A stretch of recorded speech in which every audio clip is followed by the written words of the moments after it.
Excellences, Monsieur le ministre de la Jeunesse, de la Culture et de la Communication, Excellences, Madame la ministre de la Culture, nous allons donc procéder à la signature des accords. Et premièrement, par la déclaration d'intention entre le ministère de la Jeunesse, de la Culture et de la Communication du Royaume du Maroc et le ministère de la Culture de la République française relative à la coopération dans le domaine du patrimoine audiovisuel et du cinéma.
Alors à présent, nous allons procéder à la signature de l'accord de coopération entre le département de la communication du ministère de la Jeunesse. Nous allons procéder à la signature de l'accord de coopération entre le département de la communication du ministère de la Jeunesse, de la Culture et de la Communication et le Centre national du cinéma et de l'image animée.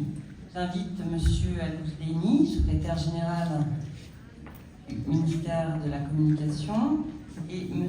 Gaëtan Bruel, président du CNC.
Et M.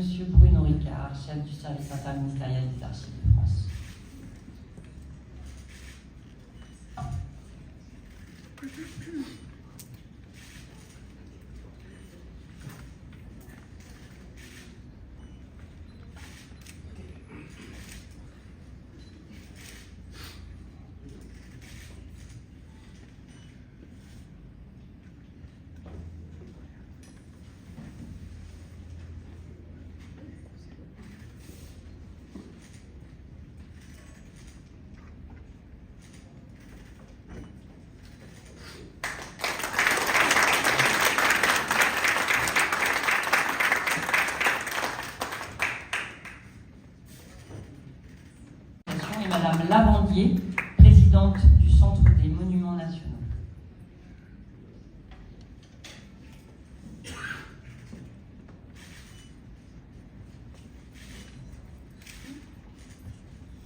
Directeur général délégué de l'Institut français.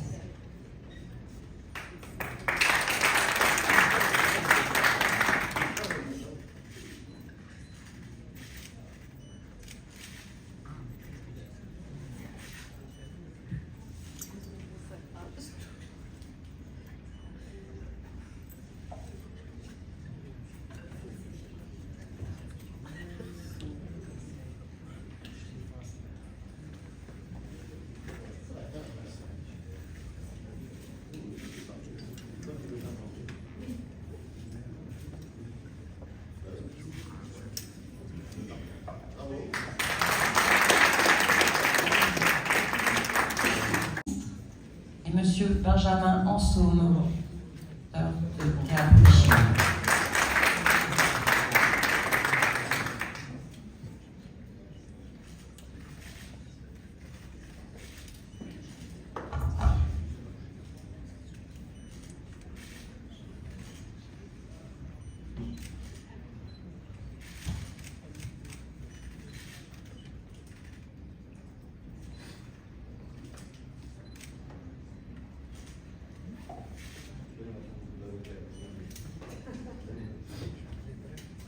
Il y a toujours un accord, je ne l'ai pas précisé, dans le domaine du jeu vidéo.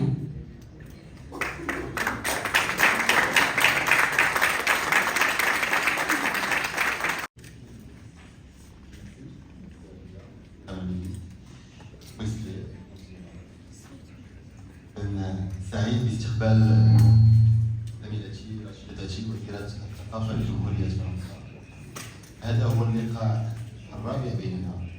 كان هناك لقاء في مدينة كان، ثم باريس، ثم الرباط في إطار الزيارة الأولى التي قام بها فخامة رئيس إيمانويل ماكرون إلى المغرب بدعوة صاحب الجلالة الملك محمد السادس حفظه الله. وهذه اللقاءات المستوية تعكس عمق ومستوى التعاون الثنائي القائم بين المغرب وفرنسا بفضل شراكة استثنائية وطيدة وقع عليها من طرف قائد البلدين، والرامية إلى تمكين البلدين من رفع جميع التحديات التي تواجهها بشكل أفضل، ذلك عبر تعبئة جميع القطاعات المعنية وبالتعاون الثنائي الإقليمي وكذلك الدولي. كما تم توقيع أمام أنظار جلالة الملك فخامة الرئيس ماكرون على عدد من اتفاقيات التعاون، واليوم يتم تنزيل هذه الاتفاقيات على أرض الواقع. بالأمس كانت هناك زيارة كما ذكرتها السيدة الوزيرة في إقليم ضفايا عيون وكذلك الداخلة، وهي المرة الأولى التي يقوم خلالها مسؤول حكومي فرنسي بزيارة الأقاليم الجنوبية للمملكة، وهذا تجديد على موقف داعم لفرنسا، العضو الدائم لمجلس الأمن الدولي لمغرب الصحراء القضية والإفريقية. خلال هذه الزيارة تم الحديث عن مجموعة من المشاريع الأقاليم الجنوبية وأخذ فكر أليونس فرونسيز الذي سيكون لها تأثير هام في الأقاليم الجنوبية للمملكة. علاقات بين المغرب وفرنسا ليس فقط علاقات دبلوماسية، وإنها علاقات تاريخية، وهي كذلك علاقات تعاون مشتركة بين المغرب وفرنسا في مختلف المجالات.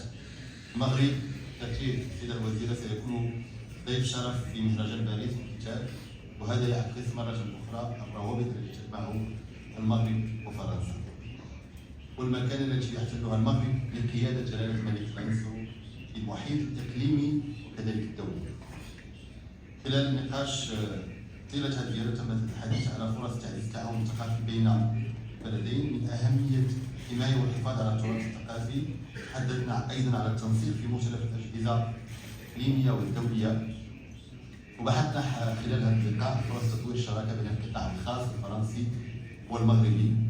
واليوم كيف ما شفتوا أمام أنظاركم كان هناك التوقيع على شراكة في مجال الصناعة الألعاب الإلكترونية. نذكر بأن هذه الصناعة هي أول صناعة ثقافية على الصعيد الدولي، والتحدي مرة أخرى المغربية هي نكون حاضرين في هذا الاقتصاد، حاضرين في هذه الصناعة، وأن نخلق فرص شغل للشباب وغير الشباب في هذا المجال.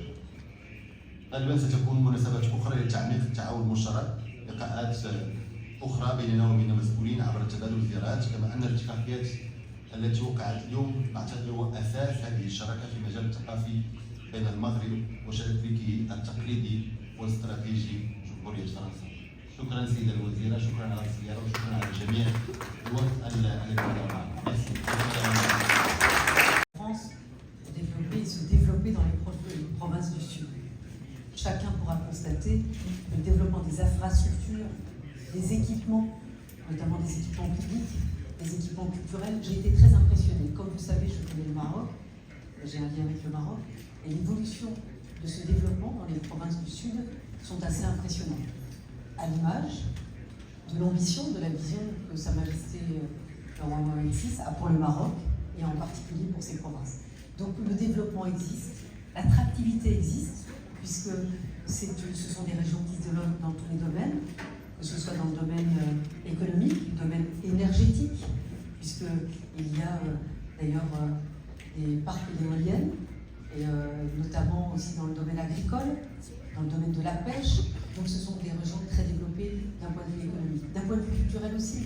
Mais j'allais dire, quel plus bel écrin pour la culture que cet endroit. Hier, nous étions à Dakhla et justement, nous avons assisté à la projection d'un petit court-métrage qui s'appelait Contemplation. Ben, je vais vous dire, si j'avais un synonyme, si je voulais qualifier ces provinces, c'est la contemplation. Et dans ce petit documentaire, tout y était. La beauté, la culture, évidemment la politique, c'est-à-dire cet attachement viscéral pour son pays, pour sa terre. Et évidemment, et ce film s'est terminé avec un bout de drapeau marocain planté en haut d'une dune. Tout était dit dans ce petit documentaire et ce petit court-métrage. Et donc mon impression, il est avec beaucoup d'émotion, mais aussi avec beaucoup de responsabilité. Ça nous oblige, nous aussi, Français, vis-à-vis du Maroc, et notamment en particulier dans cette région. Et donc les accords que nous avons signés, ces accords culturels d'ampleur, que ce soit pour le musée de Saint-Exupéry, j'allais dire le musée du Petit Prince, nous allons avoir des partenariats avec des expositions numériques, c'est un partenariat avec la Villette à Paris, que ce soit à La Réunion, le développement et la création, ça a été une volonté du président de la République française d'avoir une alliance, une antenne, une création de l'Alliance française à La Réunion, et qui regroupe beaucoup de choses. Ça sera, comme je l'ai indiqué, un centre de ressources culturelles et éducatives pour l'ensemble de la population, mais bien au-delà de La Réunion. Et à Dakhla, l'Institut de l'audiovisuel et du cinéma, des métiers de l'audiovisuel et du cinéma, cet institut public a décidé de créer une antenne à Dakhla. Nous en serons partenaires avec le Centre national du cinéma et de l'animation pour développer évidemment cette formation à tous les métiers du cinéma et de l'audiovisuel et aux médias, mais également à développer l'expertise et être évidemment développé aussi, ce sont aussi des accords cinéma que nous avons pu signer, d'ailleurs dès le Festival de Cannes l'année dernière, donc bien avant la visite d'État, pour pouvoir développer de la co-production, mais aussi de la diffusion. Il faut dire, un très bon décor de cinéma aussi dans cette région. Le contenu des archives, c'est nombreux et divers. Qu'il y ait des cartes, qu'il y ait aussi des moments d'histoire, aussi des moments culturels dans ces archives que nous allons retrouver et que nous allons évidemment transmettre. Vous savez, vous dites Cupidon est de retour, est-ce qu'il est vraiment parti? Est-ce que dans les histoires d'amour, il n'y a pas des hauts et des bas? J'allais dire c'est la vie et c'est l'amour.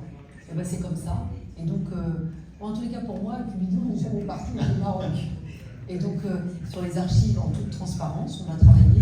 D'ailleurs, on n'a pas de difficulté, pardon, je vais peut-être dire des mots, on n'a pas de sujet de restitution, pas de restitution, nous n'avons pas ces enjeux-là. On a une vraie coopération en toute transparence. Et quelle que soit notre histoire commune et la mémoire collective et la mémoire commune.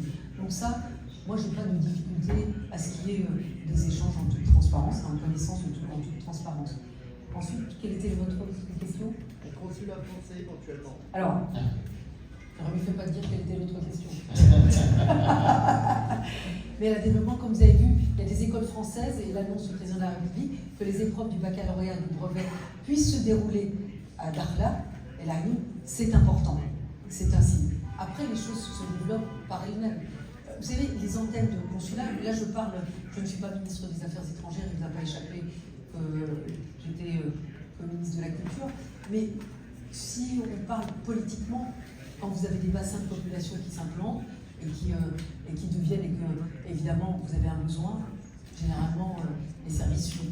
Donc pour l'instant, évidemment, ça n'est pas le cas, mais comme dirait l'autre, Cupidon va faire son œuvre.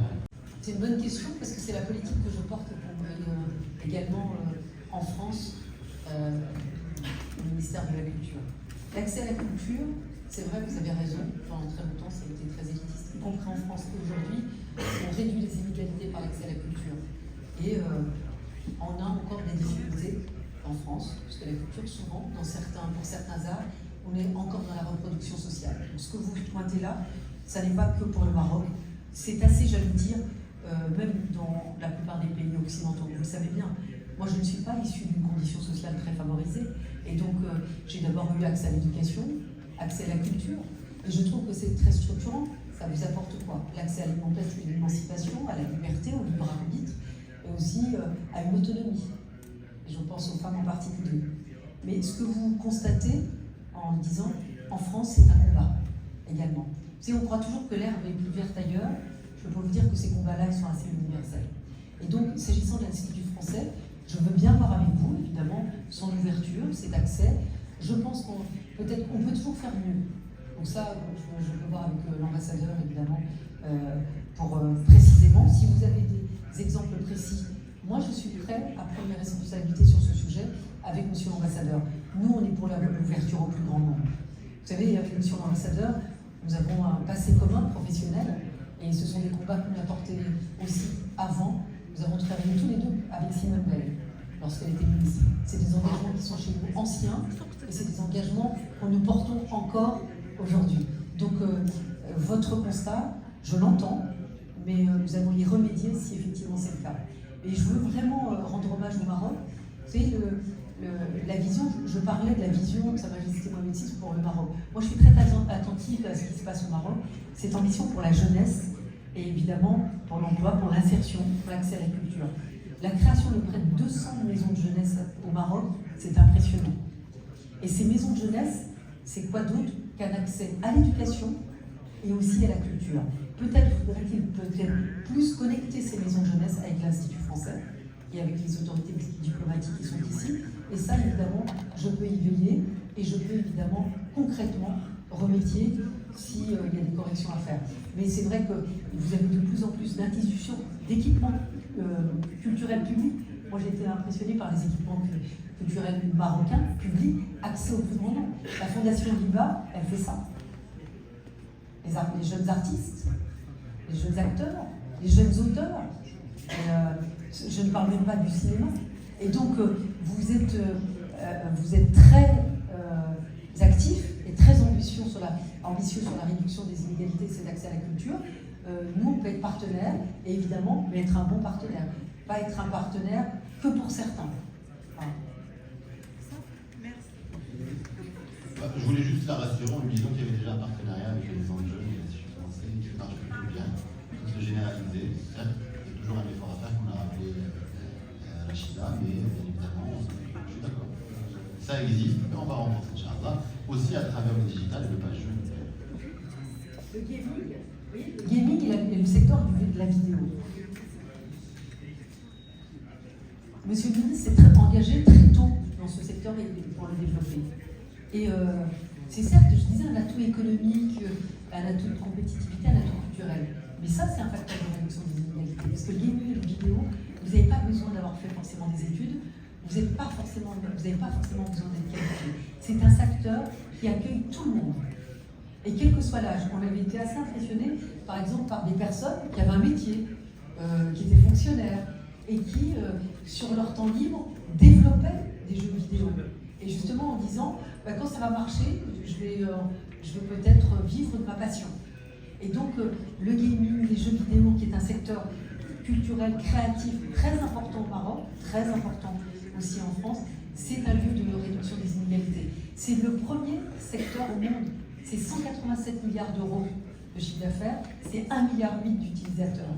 En France, c'est 38 millions. Au Maroc également. Donc voilà, ça c'est aussi un atout de réduction des inégalités. Et des inégalités sociales. Photo de groupe, s'il vous plaît.